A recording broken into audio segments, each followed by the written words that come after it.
13, -8 down here in downtown Winnipeg, and that's before you factor in the wind. We brought in Susan Macauley, professional organizer with Clarity Over Clutter, to help us get organized in the house. We're starting with what can be one of the toughest rooms to get organized. We're starting with the kitchen, but we're going to start with where in the kitchen. I walk in, I look around at the mess, and I go, good gravy. Where am I getting going? Where do I start? Yeah.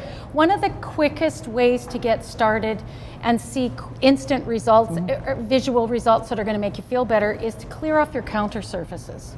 And I don't mean just wipe everything off. I mean start sorting through that area, give it a good clean. It's springtime. It's a nice time to get started and get into that. Once you've cleared off, get the main the flat surfaces cleared off, then start one area at a time. And if you look at your cupboards, don't look at all of the cupboards at once. Pick one drawer.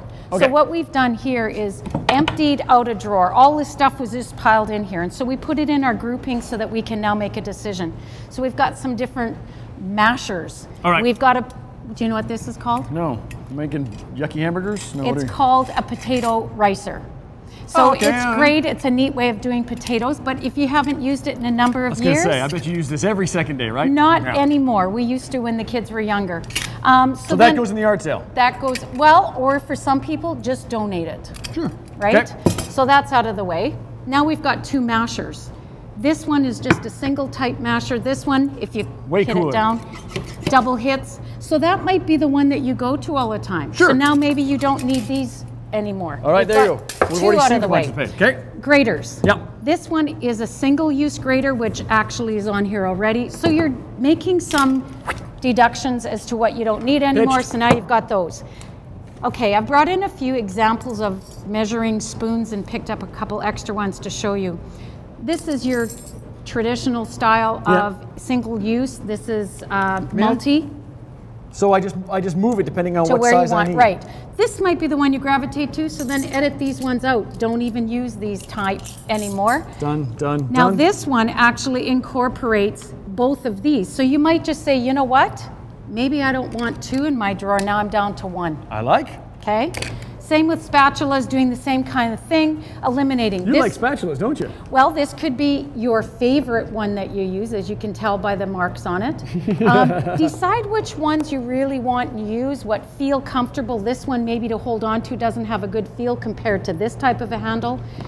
Different spatulas could be for different applications. If it's hard already, that the plastic is breaking down, it's not going to work for you anymore. So we can probably eliminate those 5 and make that down to 2. Exactly. Okay. Then one of the areas that some people have a hard time is plastic containers. Yeah. You can have a whole cupboard full, or you can have a huge drawer and you open it up and now you're trying to find what you want.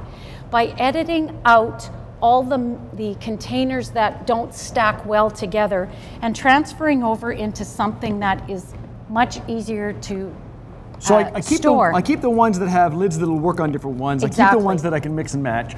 Then what do we do with all these ones though? Because you kind of collect those as your life goes on. You could hang on to them in the short term while you're doing your reorganizing because you might be able to repurpose them as we did here for putting clips in. That then can fit into the drawer so that it's all in one spot so that when you open the drawer they're not all flying around. Gotcha. Okay? Baking tins. Yep. Everybody and cupcakes and all of that type of thing is really popular right now again.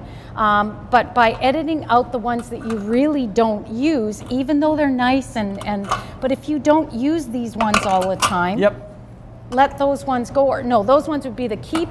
Maybe you've decided that these are the ones that you don't want anymore, letting those go. Okay, quickly before I let you go, I want to ask, we were saying earlier about everybody having a junk drawer. Is it okay to have one drawer I just chuck stuff in? I personally think that having the word a junk drawer is an invitation to create a space to store junk. If it's junk, why am I keeping it in a drawer? Exactly. Okay. So maybe finding a different word that is more positive, that's a drawer of things that you're going to use, but maybe don't need as big a space for. The sometimes drawer. The sometimes drawer or the utility drawer. Ooh, I like that. Very nice. Okay, well, coming up, we're going to talk a little bit more specifically when it comes to organizing that kitchen. We've got some ideas for you when it comes to Clarity Over Clutter, and you can find their contact info on breakfasttelevision.ca. Going to continue our spring cleaning today on BT.